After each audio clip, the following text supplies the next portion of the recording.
Jinsuk is packing his packing his bags, and his wife is saying that she doesn't want a divorce.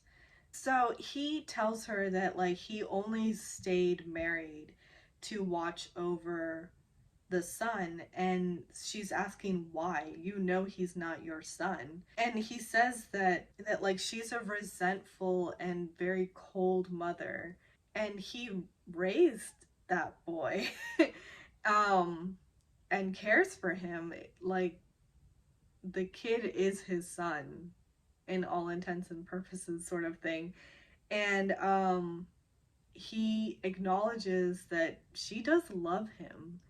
So he says that I know you love me and I appreciate that, but I am getting this divorce for me, and I am taking custody of our son. And I think this is actually where she was like, why would you do that? He's not even your son. And he sort of gets a little, like, there's a sternness to his voice now when he says, do not tell him that. If you tell him that, then you will get nothing. Because at this point, he's saying that she can have the house, she can have the land. All he wants is custody of their son.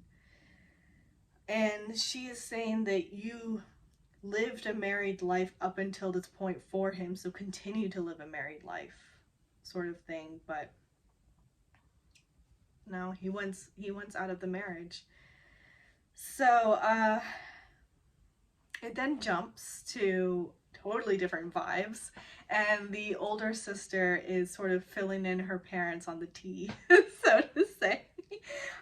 She's telling them about how she thinks that there might be something going on. It possibly has already started, and tells them, "Oh, you'll love him. He's a great guy. Like the second that you meet him, you'll just know."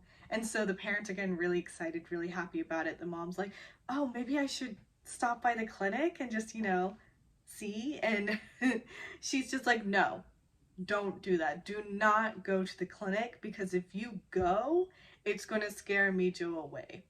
And the father then is very much in agreement. And he's like, "Yes, don't do anything rash. Don't go. Just let it be." And what does the next scene show? He's in the freaking office. He's actually getting treated by Sonyu, claiming that he has athlete's foot. So Sonya's sort of giving him a checkup. There's no athlete's foot. And he's like, "Wow, you're really a good doctor. Yeah, I healed a long time ago." um, the older sister sees him through the window, and she goes in there and she's like, "What are you doing here?"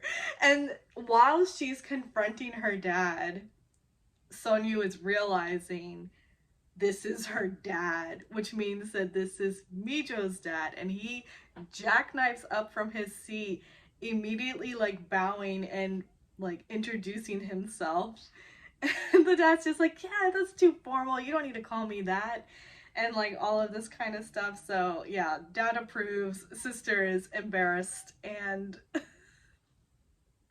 and she's just like dragging her father basically out of Sony's office, probably trying to get him out of there before Mijo arrives. So that was great. That was really funny. Okay, moving on. So Mijo is at Chanyoung's place and is making her lunch. She's really sort of becoming a little bit of a helicopter parent, sort of a terminology they use for a parental figure that really likes to hover and be very involved, and it's out of love, and wanting to take care and protect, but it can feel a little stifling, which Chanyoung sort of brings up when they are in the car and Mijo is going to drop her off somewhere. She tells her that she needs time, like she's confused too, and she just needs a little space to process. So the next sort of thing to happen is I didn't touch on this earlier, but when Juhee had called to make reservations at Chinatown when she had won the lottery ticket, um, Hyunjun at the moment was spending time with his girlfriend, which we now are confirmed. Yes, that is his girlfriend.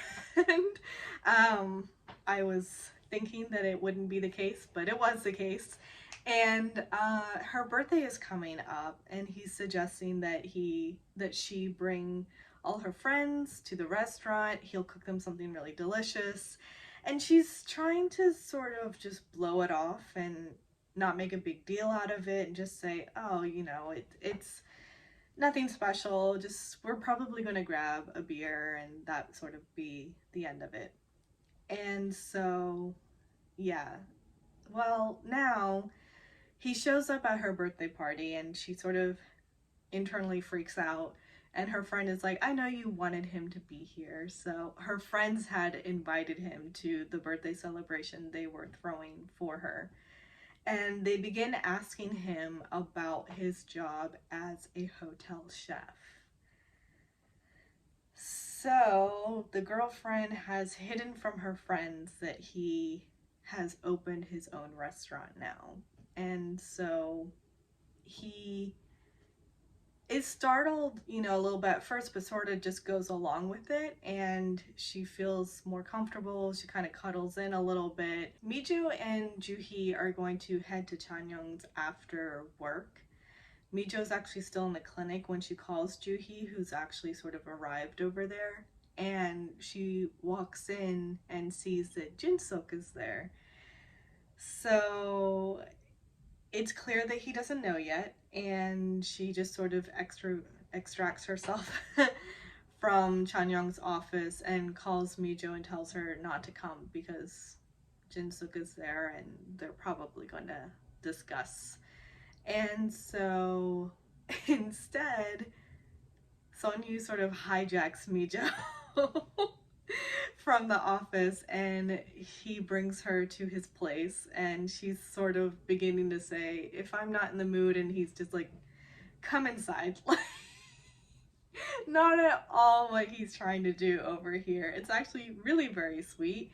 He's got this game console and set it up, got this new game, and he's like, "Let's play."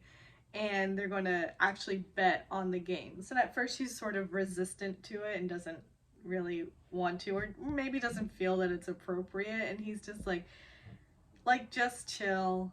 This is more comfortable than an internet cafe. And she's like, it is comfortable. So she relents. She says to double it. And he's like, all right, deal. So they double the pool of money, I guess, and they're playing. And when they're done, he asks if she's sort of hungry. What did she enjoy eating at the internet cafe when she used to play? And she sort of lists out what she liked. And he's like, I'm not even surprised. And he gets up and pulls it all out of his fridge. And he has her favorite sort of dishes already ready. And it's super sweet. They just have a game night.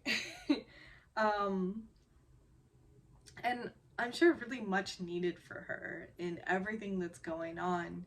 He's really just creating this bubble just for her to check out just for a few, just a time period and relax. I know that it's not a situation in which to relax in, but it is also there's nothing she can really do. So just breathe through it, and it's a nice moment of escapism for her. And it's just really so sweet. It's especially sweet because later on when he drops her off, he really is just sort of like, I have the game, come over anytime to play it, let me know ahead of time if you're feeling anything particular and I'll order it. That really was just it. He's not trying to lean in for a kiss. He's not trying to get anything or do anything, or he's just taking care of her. My heart. While Mijo and Sonyu are having their game night, Chan-young is now finding out from Jin-suk that he's leaving his wife, and she's freaking out because, well, she might not be around for that long, and so she's trying to convince him not to. She's saying, I'm not into you anymore. I see you like a brother now, which, oof. Anyway, so stay married. Don't get a divorce, okay? And he's telling her that you don't need to take responsibility of anything. I'm doing this for me. And so he tells her that he sort of has a shocking secret that's sad. And she says that, well, I do too. And he's like, well, mine's probably pretty like worse. And she's like, I seriously doubt it. She doesn't say it like that, but she's just sort of like, I don't think so. And so he tells her that when his son was 4 years old, he found out that it wasn't actually his son.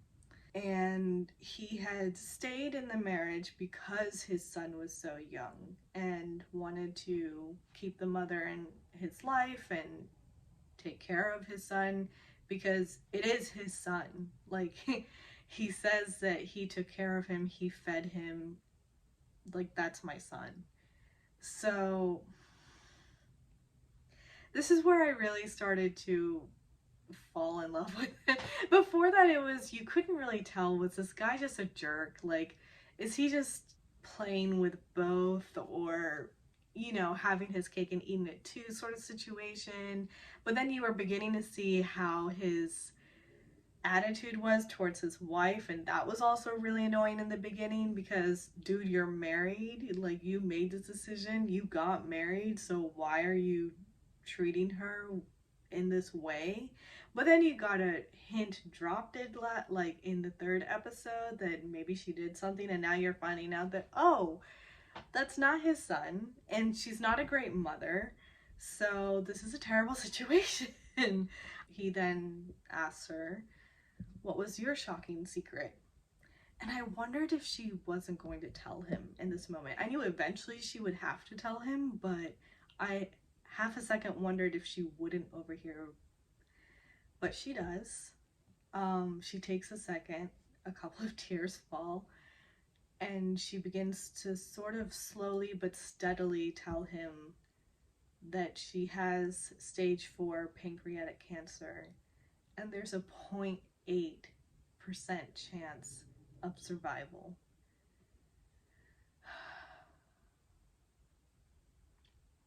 His reaction, I'm going to try very hard not to tear up right now as I talk about this. His reaction got me. I mean, at first he's sort of staring at her because he's processing what he just heard. And obviously he's seen her tear up. And he sort of looks away.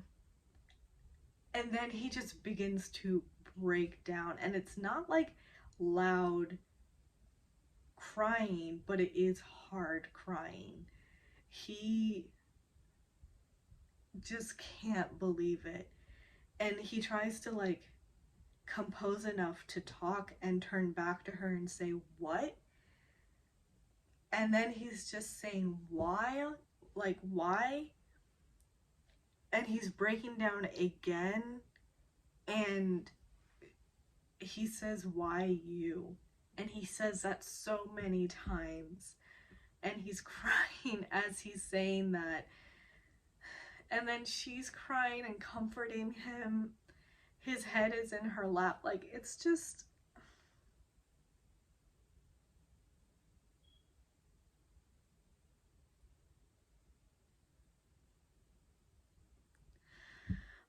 and it's really sad.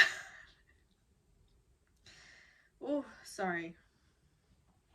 No, I'm not going to be crying on camera. That's not happening. It's very emotionally charged, and